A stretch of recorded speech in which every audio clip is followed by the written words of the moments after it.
욥기 24장 1절에서 25절까지 말씀을 살펴보도록 하겠습니다. 욥은 불의한 자들이 가난한 자들을 학대하고 착취하는 부조리한 현실 속에서 악인들을 잘되게 내버려 두시고 개입하지 않으시는 하나님께 불평을 쏟아냅니다.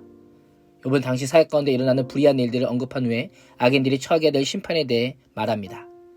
1절에서 12절은 악하고 불의한 현실에 대해 눈 감으시는 하나님에 대해 언급합니다.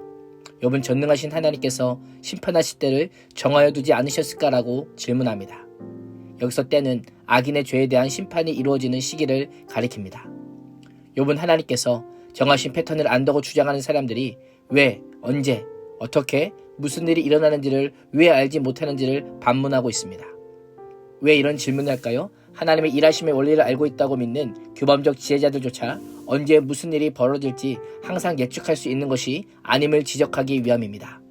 하나님께서 그를 섬기는 사람들이 정당하게 판단받을 날을 정하지 않으셨기에 역사 가운데 악을 심판하시는 것을 보기 힘들다라고 말합니다. 그렇다 보니 세상이 이렇게 불의하고 혼돈스럽게 되었다라고 합니다. 욥의 괴로움은 심판의 때가 있음을 확신하지만 그날이 언제인지 모른다라는 것입니다. 까닭없는 고난을 당하는 자신이 심판의 날을 알 수만 있다면 큰 위로가 될 것이고 고난의 끝을 알 수만 있다면 더 잘 인내할 수 있다라고 고백합니다. 우리도 그렇지 않습니까? 고난의 끝이 어딘지 안다면 그 시간만큼은 어떻게든 참아보려고 할 것입니다. 힘들어도 세월은 간다. 고통스러워도 시간은 간다라고 되뇌이면서 버텨보겠지만 그 끝을 알 수 없기에 오늘도 오매불망 하나님의 응답을 기다리고 하나님의 만져주심을 그리워하는 것입니다. 욥이 목도한 현실은 이러합니다. 어떤 사람은 땅의 경계선을 자기 마음대로 바꿔서 남의 땅을 빼앗기도 하고 경계를 변경하여 남의 가축을 빼앗아 자기 우리에 집어넣기도 하고 고아의 나귀를 강제로 끌어가기도 하고 과부가 빚을 갚을 때까지 과부의 소를 끌어가는 사람도 있었습니다. 가난한 사람들이 쫓겨나 일거리를 찾고 먹거리를 얻으려고 하지만 남의 것이나 동물이 먹는 사료를 훔쳐 먹거나 땅에 떨어진 상태가 좋지 않은 포도를 주워 먹을 수밖에 없었습니다. 추운 밤에도 추위를 막아줄 이불조차 하나 없이 잠을 자야 했고 비를 피할 곳이라고는 바위 밑밖에 없습니다. 아버지 없는 어린아이를 노예로 빼앗아가는 자들도 있었고 빚을 못 갚는다고 자식을 빼앗아가는 자도 있습니다. 입지 못한 채로 헐벗고 다니고 그들이 운반하는 고식단은 풍성하지만 그들의 소유가 아니기에 배고프고 목마릅니다. 사람들이 가득한 도시에서 상처받은 자들과 죽어가는 사람들이 소리를 질러도 아무도 그들을 도와주지 않습니다. 심지어 하나님께서도 그들의 간구를 못 들은 채 하십니다. 당시 욥만 고난을 당하는 것이 아니었습니다. 가난한 사람들은 악인이기 때문에 고난 당하는 것이 아니라 악인들 때문에 고난을 받았음을 고발합니다. 악인들이 부당하고 착취하고 권력을 남용하고 하나님을 두려워하지 않았기에 고난당했음을 지적합니다. 욥의 마음을 더 아프게 한 것은 하나님께서 이 모든 것을 다 보고 계시면서도 모른 척 하시는 것이었습니다. 하나님께서 개입하시지 않는 것이 욥을 더 힘들게 했습니다. 13절에서 17절은 어둠 속에서 악인들이 행하는 죄악을 고발합니다.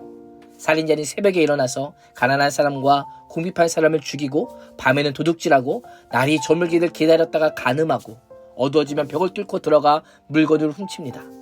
악인들은 낮을 무서워하고 오히려 어둠 속에서 평화를 누리는 어둠의 자식임을 고발합니다. 18절에서 25절은 악인들이 처하게 될 심판에 대해 언급합니다. 악한 자는 홍수에 떠내려가고 그의 밭에는 하나님의 저주가 내려 다시는 포도원에 갈 일이 없을 것입니다. 날이 가물고 무더워지면 눈 녹음물이 증발하는 것 같이 죄인들도 그렇게 죽을 것이고 결국 아무도 그를 다시 기억하지 않고 잊혀질 것입니다. 중요한 것은 강포한 자들을 인도하시는 분도 그들에게 평안을 주시는 분도 하나님이시다라고 강조합니다. 욥은 이 모든 일이 하나님의 뜻 안에서 이루어짐을 언급하며 하나님의 절대 주권을 강조합니다. 욥의 친구들이 말하는 인과응보의 원리에 입각한 규범적 지혜는 반드시 그 규범대로 되어야 하지만 욥은 악인의 운명이 반드시 그렇게 되지 않을 수도 있음에 주목합니다. 그래서 가령 그렇지 않을지라도 라고 하는 표현을 사용하는 것입니다. 악인들의 결말이 이렇게 될 수도 있지만 그렇게 되지 않을 수도 있다는 것입니다. 왜 이런 표현을 사용할까요? 규범이라고 하는 것이 한치의 오차도 없이 딱딱 떨어지는 논리나 이론이 아니기 때문입니다. 기계적인 법칙이 아니기 때문입니다. 그렇다면 법칙에 따라 현실이 진행되지 않으면 그 현실이 잘못된 것일까요? 헛된 것일까요? 그렇지 않습니다. 악인들의 번성은 하나님께서 그들에게 잠시 주시는 시간에 불과함을 기억해야 됩니다. 설령 내 눈으로 악인들의 심판을 보지 못한다 할지라도 하나님께서 심판자라고 하는 사실은 변함이 없음을 우리는 잊지 말아야 하는 것입니다. 오늘 말씀은 세 가지 때를 알려줍니다. 알 수 없는 심판의 때, 악인들이 득세하는 때, 반드시 있을 심판의 때. 욥은 세 가지의 때를 알 수 없지만 절망하거나 실망하지 않습니다. 오히려 하나님이 부재한 것 같은 세상 속에서 하나님과 그 말씀에 의지하여 믿음으로 살아가며 소망을 노래하고 있습니다. 오늘 하루도 하나님의 뜻이 반드시 이루어질 날이 있음을 확신함으로 믿음으로 그리스도의 사랑을 연주하는 하나님의 사람이 될 수 있기를 주님의 이름으로 축복합니다. 기도하겠습니다. 하나님, 오늘도 악과 불의와 부조리가 가득한 세상 속에서 그리스도인으로서 마땅히 있어야 할 자리를 지키게 하시고 하나님의 사랑을 입은 자로 긍휼함과 공의와 정의로 맡겨진 일을 충성으로 감당하게 하여 주시옵소서. 예수님의 이름으로 기도합니다. 아멘.